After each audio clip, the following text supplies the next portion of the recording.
ক এর বেতন খ এর বেতন অপেক্ষা 15% বেশি। খ এর বেতন ক এর বেতন অপেক্ষা শতকরা কত কম?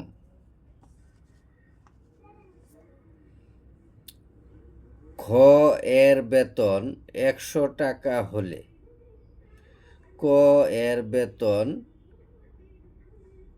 100 যোগ 15 বা 115 টাকা।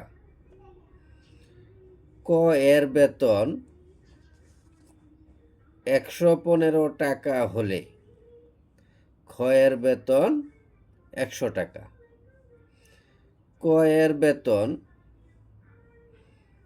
1 টাকা হলে খ এর বেতন কম। তাহলে 115 ভাগের 100। ক এর বেতন 100 টাকা হলে খ এর বেতন, তাহলে এটা উপরে গুণ হবে 100 গুণ 100 ভাগ 115।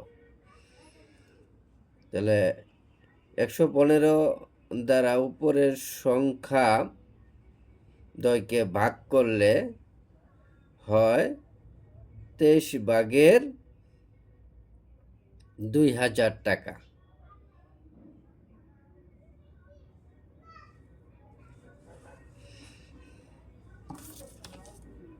খ এর বেতন কম সমান 100 বিয়োগ 23 ভাগের 2000%।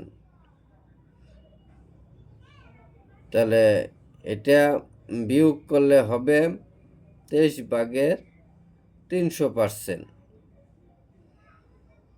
এবার 23 দেওয়া 300কে ভাগ করলে হবে 13 সমস্ত 23 ভাগের 1%। উত্তর 13 সমস্ত 23 ভাগের 1% কম।